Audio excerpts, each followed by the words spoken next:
আমরা জানি দান করা অত্যন্ত পুণ্যের কাজ। আমাদের যে যার সাধ্য মতো কিছু না কিছু দান করা অবশ্যই উচিত। রাস্তাঘাটে আমাদের সাথে এরকম ঘটে যে কেউ আমাদের কাছে কিছু সাহায্য চাইলে আমরা তাকে না দিয়েই চলে যাই বা তাদের সাথে দুর্ব্যবহার করি। আবার অনেক সময় এরকমও হয়, আমরা বুঝতে পারি যে এই ব্যক্তি মিথ্যা ভিক্ষুক সেজে আমাদের কাছ থেকে ভিক্ষা চাইছে, সেই কারণেও আমরা অনেক সময় ভিক্ষা দিই না বা সাহায্য করি না। কিন্তু আপনি কি জানেন, আমাদের সমাজে এমন একজন মানুষ আছে যাকে না চাইতেও সাহায্য করতে হয়।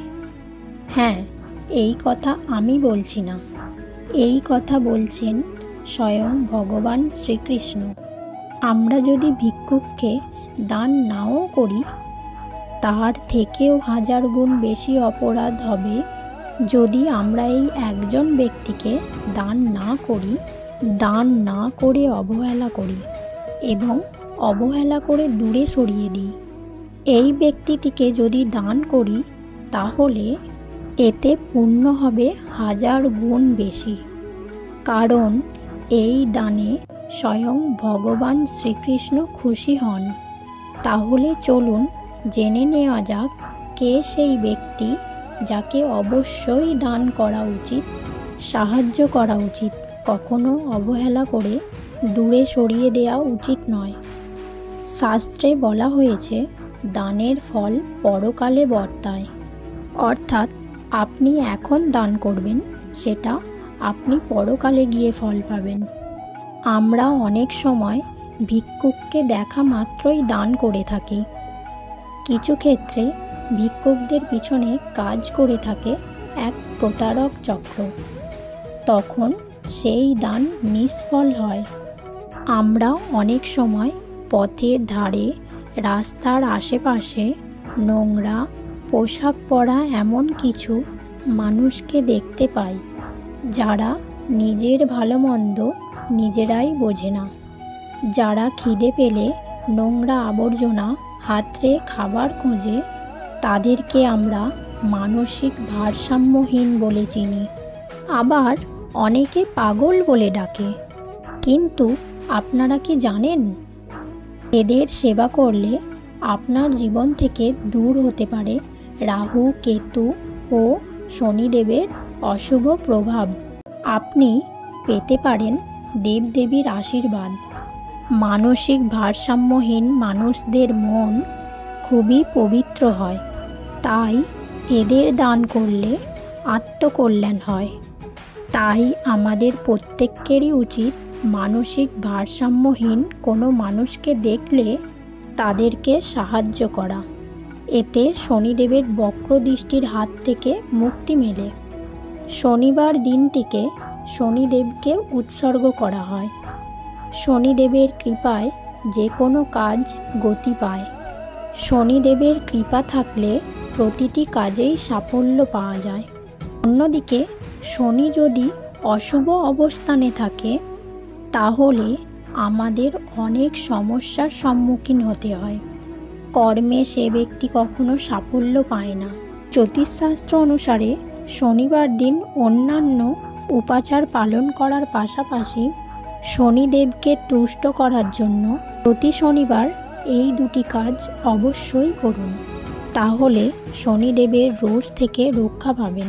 প্রথম, শনিবার কোনো অসহায়, দরিদ্র, ভারসাম্যহীন মানুষকে খাদ্য সামগ্রী দান করুন।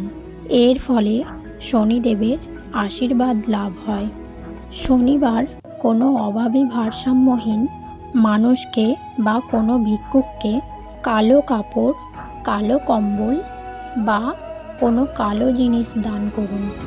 এতে শনিদেব তুষ্ট হয়। শনিদেব সর্বদা তাদের ওপর প্রসন্ন থাকেন যারা এমন মানুষের সেবা করেন। আপনার জীবনে রাহু, কেতুর কোনো অশুভ অবস্থান থাকলে মানসিক ভারসাম্যহীন মানুষের সেবা করলে সেই সমস্যার সমাধান হবে। চন্দ্রজনিত দোষও কেটে যাবে। শুক্রবার মা লক্ষ্মী ও বিষ্ণু ভগবানের পুজো করলে পুজোর ভোগ সাধ্যমতো মানসিক ভারসাম্যহীন মানুষকে দান করুন। তাহলে মা লক্ষ্মীর আশীর্বাদে অর্থ সংকট দূর হয়ে যাবে, কেটে যাবে আপনার দুঃখ দারিদ্রতা। প্রতিদিন মানসিক ভারসাম্যহীন মানুষদের সেবা করলে মা অন্নপূর্ণার আশীর্বাদে সেই বাড়িতে অন্নের কোনো অভাব হয় না। তবে মানসিক ভারসাম্যহীন মানুষের সঙ্গে কখনো খারাপ ব্যবহার করবেন না, এতে আপনার জীবনে অশুভ প্রভাব দেখা দিতে পারে অভাব অনটন। শ্রীমদ্ ভগবদ্ গীতায় 17 নম্বর অধ্যায়ে দান সম্পর্কে ভগবান শ্রীকৃষ্ণ বলেছেন, পুণ্য স্থানে শুভ সময় উপযুক্ত পাত্রে কোনো রকম ফলের আশা না করে কর্তব্য মনে করে যে দান করা হয় তাকে সাত্ত্বিক দান বলা হয়। অনিচ্ছা সত্ত্বে ফল লাভের উদ্দেশ্যে যে দান করা হয় তাকে রাজসিক দান বলা হয় এবং সৎকার রহিত তিরস্কার পূর্বক অশুচি স্থানে অসময়ে কুপাত্রে যে দান করা হয় তাকে তামসিক দান বলা হয়। এই 3 ধরনের দানের মধ্যে সাত্ত্বিক দান সবথেকে ভালো। এমন দানি মানুষ খুব সহজেই মৃত্যুর পরে বৈতরণী নদী পার হয়ে যায়। তাই মানসিক ভারসাম্যহীন মানুষকে যে ভোজন করায় তার পাপ নষ্ট হয়। এছাড়াও দান সম্পর্কে বলা হয়েছে, পাথর ও সোনাতে যার সম্যক জ্ঞান, যিনি মানসিকভাবে দুর্বল, যার শোক নেই নিন্দা প্রশংসায়, যিনি উপেক্ষা প্রদর্শন করেন, উদাসীনের মতো যিনি প্রিয় ও অপ্রিয় জিনিসের পরিত্যাগ করেন, সেই মানুষকে দান করা গৃহস্থের একান্ত কর্তব্য। দান প্রসঙ্গে এই শ্লোকে মানসিক ভারসাম্যহীন দুর্বল মানুষদের সেবা করার কথা বলা হয়েছে। ভগবত পুরাণে বলা হয়েছে যে এই কর্মের ফল স্বয়ং ভগবান শ্রীকৃষ্ণ দেন। আমাদের শাস্ত্রে যেমন গোমাতার সেবা করার কথা বলা হয়েছে, তেমনি অন্যান্য পশু পাখিদের সেবা করার কথাও বর্ণিত হয়েছে। আর তারই সাথে উল্লেখ করা হয়েছে এমন মানসিক ভারসাম্যহীন মানুষদের সেবা করার কথা। কারণ শারীরিক ও মানসিক পার্থক্য থাকলেও আমরা প্রত্যেকে পরমাত্মার অংশ। কিন্তু আমরা যদি এমন মানসিক ভারসাম্যহীন মানুষদের অবহেলা করি কিংবা দূরে সরিয়ে দিই, তাহলে এই কর্মফল আমাদের ভোগ করতেই হবে। তাই ভগবান শ্রীকৃষ্ণের নাম নিয়ে নিজেদের সাধ্যমতো সেবা করুন। মানসিক ভারসাম্যহীন মানুষদের খাওয়া দাওয়া সম্পর্কে কোনো জ্ঞান থাকে না।